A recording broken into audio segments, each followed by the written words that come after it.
This video contains spoilers. Anyway, on with the video.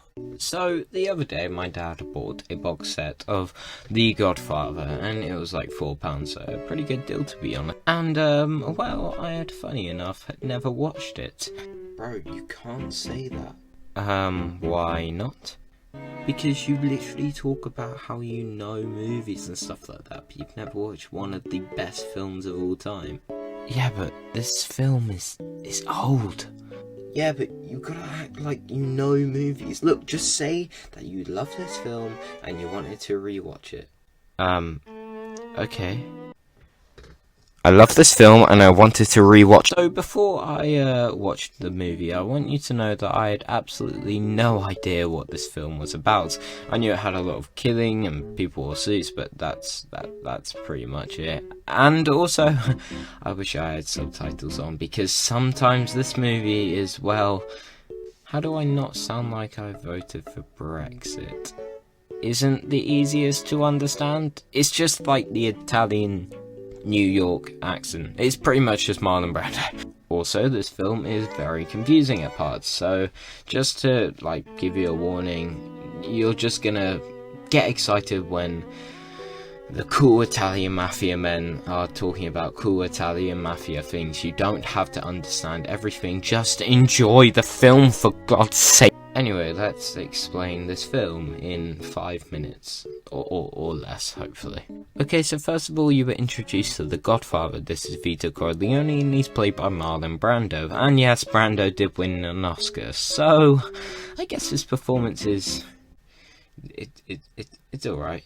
There's this wedding and you are introduced to all the family. There's Michael, he's important later. There's Kay next to him. She's like Michael's bitch. Over there's Fredo. Next movie, he is very important. Sonny is there, he's just a batshit crazy. And the bride, who is getting married, is Coney. They are all related, apart from Kay. No, that'll be... oh my god, just get that out of my mind. And finally, this is Tom. But you're probably wondering, why didn't I say that Tom is related? Well, Tom is... in fact, he's adopted. So yeah, that's why he's not related. Why am I such a retard? So a lot of business goes down in these scenes, and it's basically just to tell the audience what the family do. And P.S. it's not great. Yeah, you find out that these guys aren't really, well, great guys. I mean, look at Michael when he explains to Kay what his father does. Well, that's kind of fucked up. Also, everyone loves Vito, which tells the audience that this guy must be pretty important. Anyway, the main man Michael also tells Kay that he doesn't really want to do anything with his family, and he wants to solely focus on her for the rest of his life. Jesus, that took ages. So yeah, Michael basically just wants to spend the rest of his life with Kay and doesn't want to do any bad things. I know, right? Okay, so this guy comes to the wedding. His name is Johnny Fontaine, but let's call him Frank Sinatra. You'll get the reference if you do the research. So Frankie Boy is literally the godson of the Godfather, Vito. And Frankie really wants his part in a sort of show thing, but he can't get it because the director is being an idiot, whose name is Jack Waltz. Remind you of anyone? The clue is in the name.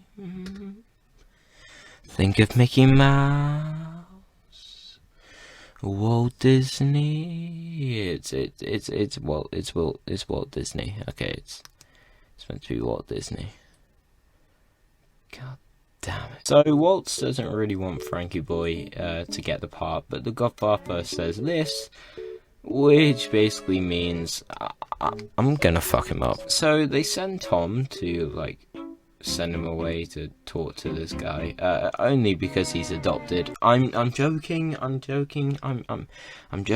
Okay, calm down. Okay, so Tom goes to this fat-off mansion and basically says to Walt, if you don't make Frankie Boy the main lead, then I'm gonna fuck you up. And Walt was like, no. And well, Tom fucks his horse up. fucks his horse up. Yep, I'm not even joking. Yeah, not his face or his house or, you know, his finance. Nope, his horse. I mean, and also this is in fact a real horse's head, not a fake one. So yeah, it's pretty cool, I guess. Next, we see Vito and his side chicks, and they're doing some negotiations with this man right here. His name is Salazzo, and he's a pretty big deal, and he's a part of the D'Italia crime family. Salazzo is proposing to Vito that he should probably just get involved with drugs, and like Vito's like, nah, fuck that, I got my own shit. This shit is wacky, dude. I'm joking, he didn't actually say that. But he did reject him, and then Salazzo wasn't too happy, so Vito sends a man to spy on Salazzo's men. And this man right here gets absolutely fucking obliterated. Oh yeah guys, by the way, don't get attached to any character in this trilogy, because people are dropping like flies in these films. And right on cue, Vito is dead. Wait, what? Yeah, so Vito is gunned down and murdered, and Tom gets kidnapped, so it's pretty shit for the Corleones. So the Corleones get sent to fish by Salazzo just because Salazzo felt bad, and that's kind of nice. He was like, oh, he wrote a note saying like, oh, sorry about killing your dad. And yeah. How are you not dead yet? Seriously, I don't care who you are. How are you surviving that many gunshots? Anyway, Michael finally does something interesting and goes to save Vito's life, because apparently Vito is still alive. I don't know. I don't know. He goes to save his dad because word on the street has spread that Salazzo is planning to kill Vito. Again, I guess. Anyway, Golden Boy Mikey here saves his daddy and then scares away Salazzo's men. And for some reason, Michael starts talking to these police officers and then gets arrested and then gets punched by a police officer and then doesn't get arrested and then... Wait a minute. What the fuck? So you're telling me that this policeman is just allowed to punch Michael in the face? Oh yeah, and by the way, this policeman works for Salazzo. I mean, way to not give away who you work for. Salazzo, man, you need to sack this guy off, because, I mean, he ain't keeping his profile low.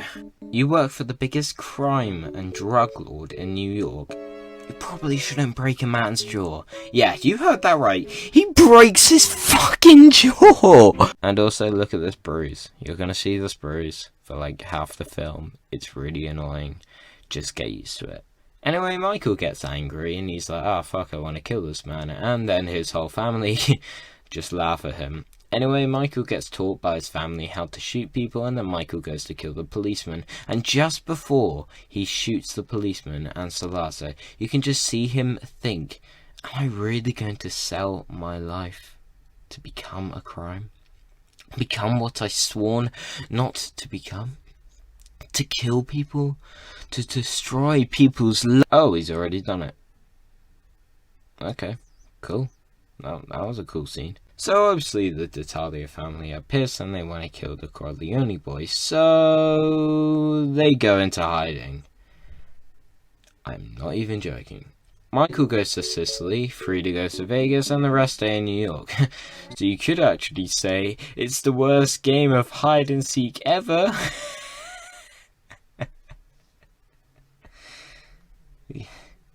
Because no one really hides, no one really hid. Because, well, you know, anyway, we see Sonny do something really cool, and then he gets shot and killed. What? Yeah, so Sonny beats up Coney's husband, because Coney's husband beat up Coney, so Sonny is like, no one's beating up Coney. And then he beats up Coney's husband, and then he's like, if you do it again, I will kill you, and guess what?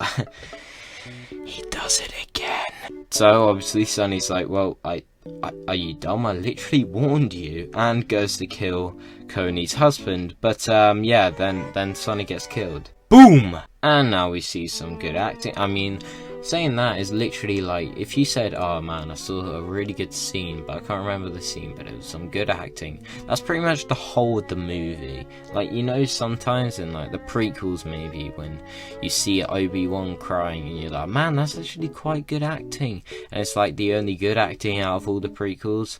And you're like, oh, it's definitely that scene. But if you say this about, where am I going with this? If you say this about this movie, you're basically just saying like every scene, because every scene's good at. Basically, everyone's good at acting. So Tom has to break the news to Vito, and it's a very well shot scene, and it's significant to the next film. I won't give any spoilers away.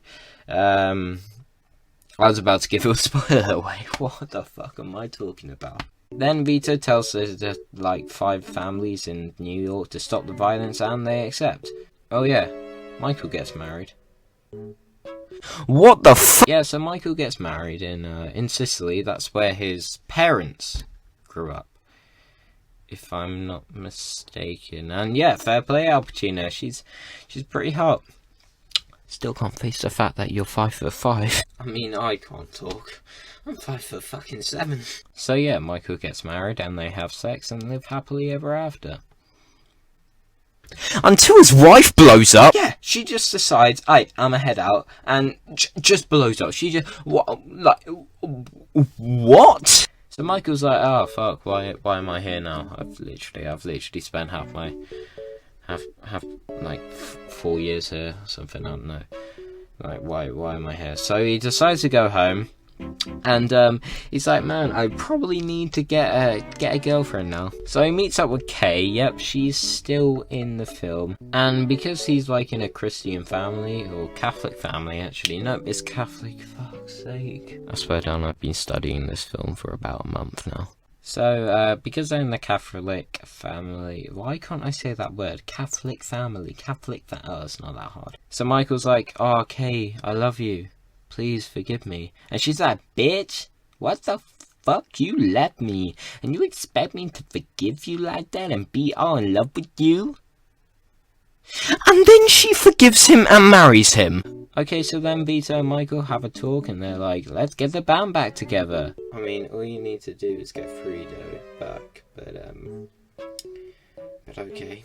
Then it cuts to Vito playing with Michael's son. Yes, they had a child. Not Vito and Michael, because that would just be weird. Unless they're from Sunderland. I'm sorry, I just had to throw that in there. Okay, so Vito gets murdered by Michael's son, and then Michael's son takes over the world. I'm only joking, but Vito does die, which is a bit of a pussy move because he dies of a heart attack. He actually does die this time, like no fake out death or shit like that. We then go to Vito's funeral, and well, there's these people who want to meet up with Michael. They want to kill you. Because these like crime families really want to be at the top, and now Vito's gone, Michael's the new Godfather. And a lot of people don't think that Michael would be a good Godfather, so they basically want to fuck him up. But Michael kind of is smart, and you know, he thinks that maybe I should probably make the first move. Michael doesn't have a lot of respect or power at this point of time, so he earns his power in probably the most badass way. Now, honestly, I think I'm going to talk about one of the best scenes in film history. It's called the baptism murder church scene thing. I don't really know. And when I was writing my original script, I did an original video, like, before this, and it was like 30 minutes long, so hopefully this isn't as long. But I did a whole page of notes for this scene because it's just unbelievable. So Michael is literally becoming the godfather to Coney's son. He is ordering these men to be killed, you know, the men that want him dead. And yeah, it's just really cool because whilst Michael's men are killing the men who want Michael dead, Michael is saying some sort of religious shit. And I don't know if you read the Bible at all, but that's probably not what you should be doing. And finally, to put the icing on the cake, after the church service, Michael then kills Cody's husband. What the f... Yeah, on the day of your christening, your father dies. Which is kind of fucked up, Michael. So he does this because Coney's husband had a play in Sonny's death. So, like, it's justified, to be honest. Guys, this is such good writing. I don't think you understand. So, obviously, Kay is upset. No, not Kay. Oh, no, wait, no, she's upset. So Coney's upset because her husband's dead. And she's like, you killed him. But Michael's like, no, I didn't, bitch. And then Kay's like, oh, well, did you? And then Kay gets denied by Michael. Michael's always like, nah, I didn't do it, mate. And the one rule that isn't life, really, you shouldn't lie to your other half. Michael. Kay then asks Michael, and Michael denies it again, and then Kay gets cock blocked. End of movie. Okay, so this film is fucking amazing. Yeah, I honestly am telling anyone who hasn't watched this film to watch it, because it's a roller coaster of emotions. Anyway, I like to grade my movies in like 5 different ways, and then do an overall grade, so yeah, let's go. Cinematography, 10 out of 10.